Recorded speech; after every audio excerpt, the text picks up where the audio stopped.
Alright guys, what's up? It's Evo Paintball here. We're going to go ahead and do a tutorial today.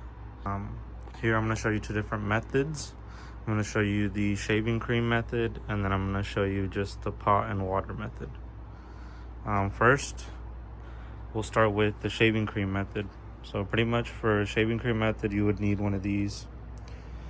It doesn't have to be this exact container, but it could be just any plastic container. It could even be just the lid.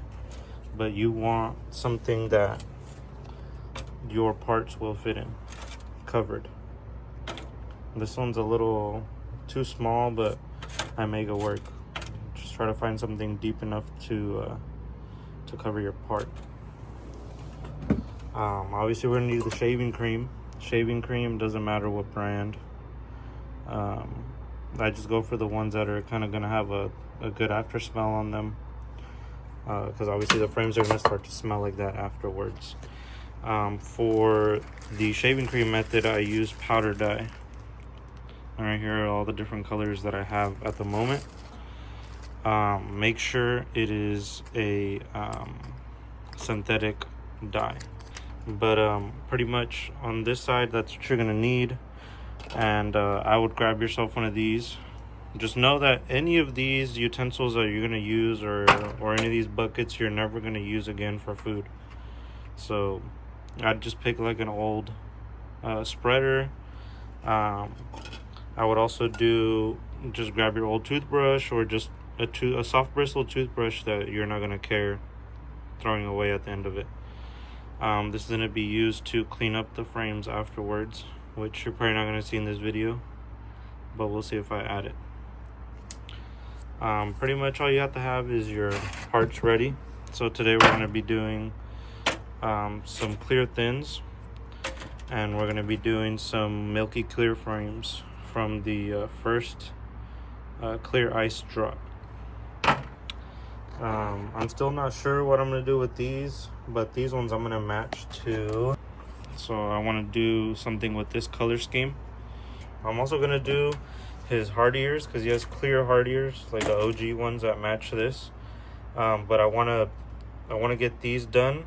That way I can follow the flow of the frames. I don't want to do one of these and then the ears over here, and then the ears don't match with the frames, if that makes sense. So I want to see how these come out. Once these come out how I want them to come out, then I can match the color flow so that it looks like one complete piece. This one, we'll see what I do with it. You'll see as I do it. But pretty much, you're going to want PPE. So shout out to my sister. Got myself a little apron, that way I don't stain any of my clothes. I also have some gloves. Doesn't matter what kind of gloves. Doesn't matter the thickness, as long as you keep your hands clean and dye free. Because you don't want to cross-contaminate your colors. Because I've done it multiple times, and I've had people come to me and tell me what they did wrong because their hands have a bunch of dye on their hands, and then they went and grabbed something else, and then now that part has the dye that's on their hand. Mainly it happens with red. I've always had bad luck with the red. So to combat that, gloves. Anytime you're going to handle different colors, if you're going to go from one part to another, swap gloves. That way you don't have to worry about washing your hands every single time. So pretty much that's what you need for the shaving cream method. Just what you see here and your powder dyes. I've seen people use the liquid dyes to make sort of like a tie-dye pattern. I just haven't done that yet. So I'm just going off of what I've done and what I know. That way I don't lead you the wrong way with these. Okay, so now I'm going to go over what you're going to need for the hot water method. So pretty much you're going to want a heat source, which I'm going to do this outside because I'm very big on, maybe I'm cooking up fumes with these chemicals mixing with soap and vinegar and water. I just don't want to be in a house full of the fumes from that. So I'd rather be out in an open space where the air can breathe and you won't be huffing all those chemicals. But pretty much here, same thing. You're gonna want your gloves, especially here. because you're gonna do single colors at a time. It's very important that this pot, this temperature gauge, anything that's gonna touch this water stays really clean and color free.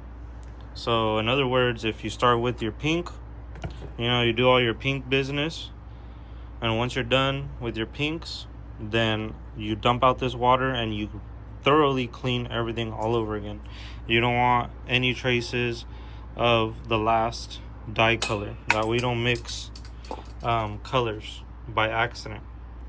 And the other thing too is that if you leave these things dirty and you pick them up and you start swinging them around, you will get drops on other parts or on your clothes or on your countertop that you might not be able to even get off.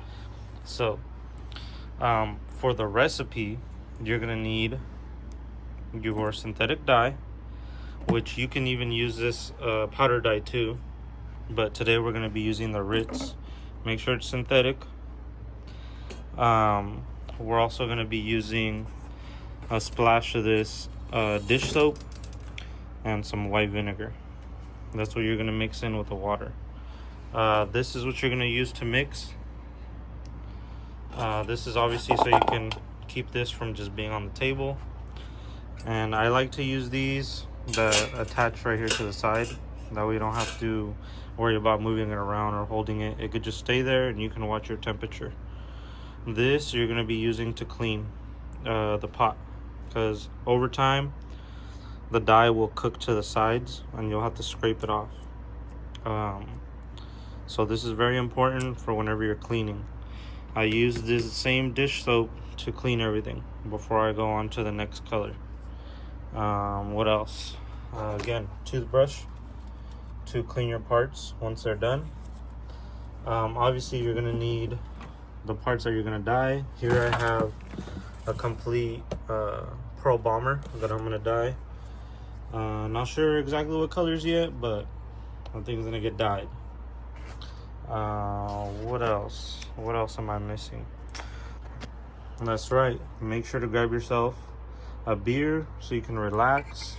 If you're gonna dye these frames, you're gonna want to take this foam off. So in a little bit I'm gonna show you how to peel this new foam off. This new foam is super easy to come off. I don't know if that's a good thing or a bad thing, but it's a good thing for me.